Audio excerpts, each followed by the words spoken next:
So I'm dogging them, and I'm talking about it, and I'm running around, and I'm banging, and I'm like, they don't belong here, they don't belong here. And one day, I'm sitting at a meeting, and suddenly the thought crossed my mind.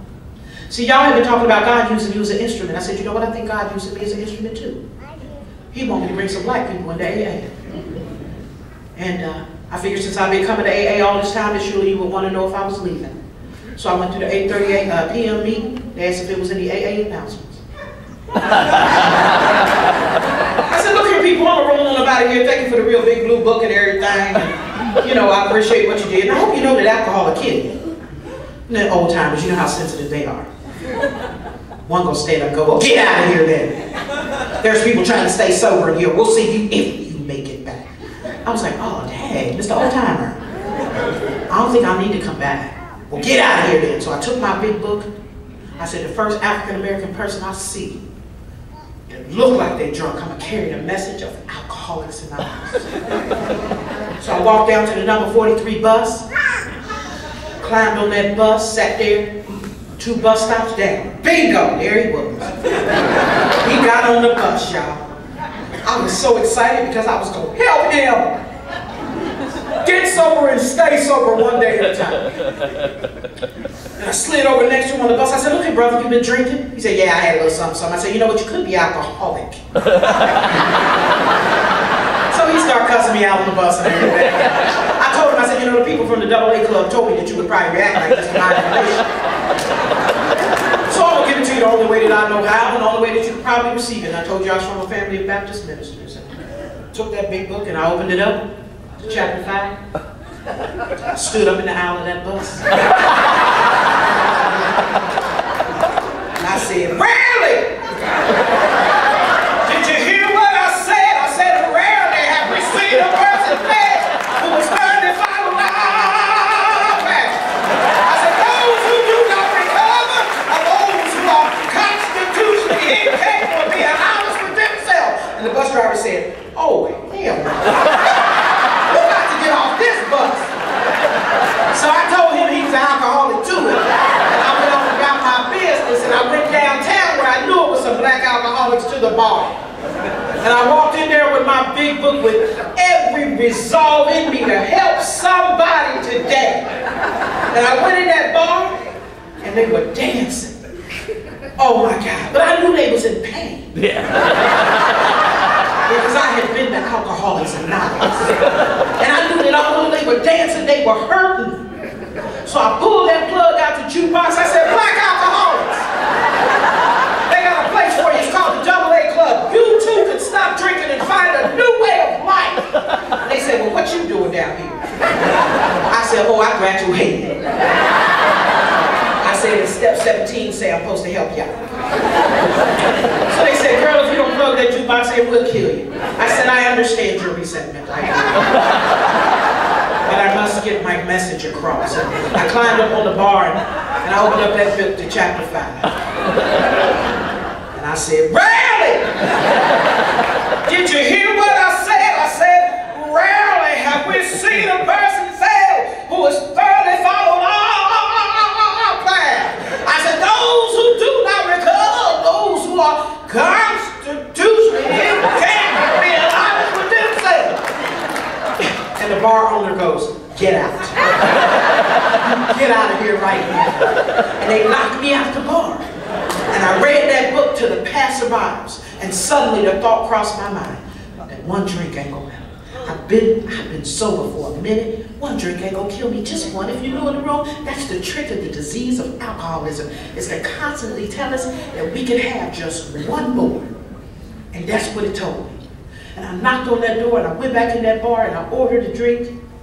I threw that drink back and 45 minutes later I was in a crack house. Well, that's for them. But this is what I found out, and I want to share you with this because this is what I've learned. Is that anytime I stand in judgment of one of God's children, what I've done is just wrote myself a meal ticket to experience it on some level in my life. Thank God for the non-judgmentalism in AA.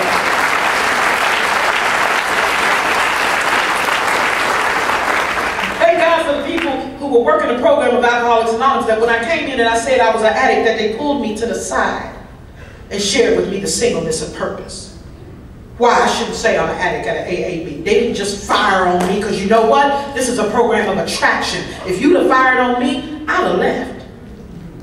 Thank God those people shared that stuff with me and gave me a clear view of what it was going on. So I come back, y'all, June the 20th, 1991. I weigh 85 pounds. My hair is matted to my head, and I hadn't had a bath in 3 weeks. And I went to that clubhouse with all the shame and the guilt that we come back in with when we come back into AA. And I went back to the coffee bar, and that same old timer was there, and he looked at me and he said, Angie, you're going to die. And I said, I know, and I need you to help me. And he grabbed the book off the shelf, and he said, you go out to that front door and you greet people. I was dirty, y'all. I had dirt under my fingernails. I hadn't brushed my teeth. I was nasty. And I went to that front door and I reached my hand out to people. And people walked past me. We got to be real careful that we don't get too good in here. That those people that may appear because of the way that they look, that they may not want recovery. The only requirement is a desire to stop drinking. The only requirement. And if I would have left, you'd have a different speaker. So we got to be real careful, those nasty bums that come in that we think begging, because they could be your next Florida State speaker.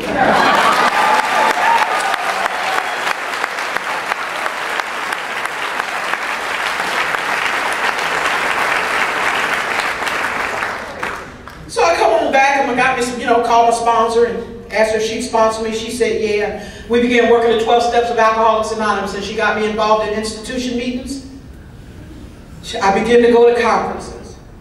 And that book that made no sense to me began to make sense. I'm like Candace, I love Bill. Bill was whack. I love Bill. Absolutely love him. And I come back. And when I came back, y'all, because of the level of my drinking, I couldn't even breathe when I came to AA, y'all. Thank God for the 5:30 Big Book meeting. When the people sat next to me, and as I stumbled over words, they would tell me what they meant. They would tell me how to pronounce it. My sponsor told me to stay at Big Book meetings. She said, they'll teach you how to read, Angie. One day I'm sitting at a meeting. One girl that I drank with that I knew was worse than me was sitting there talking about she wanted to go to college.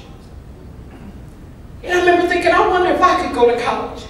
And then God said to me in that still small voice, not with that fake diploma you got. I had a diploma, but I made it in prison. And it was in my personnel file at my job.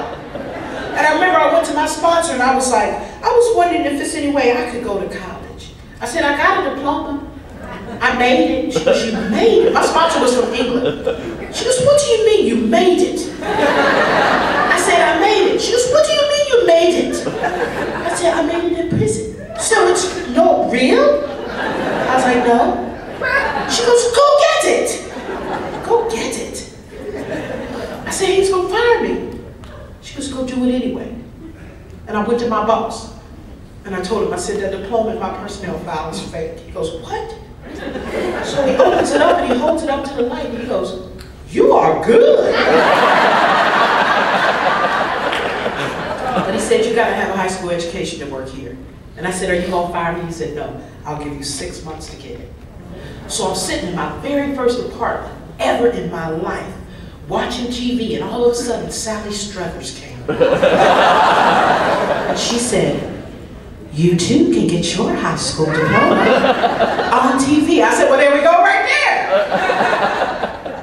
So I send some money. They send me a science book. I take the test. They send me reading. I pass that. I send the test. I take all the tests. They send me my grade back. I go and I sign up for the equivalency of a diploma, and I got a perfect score. May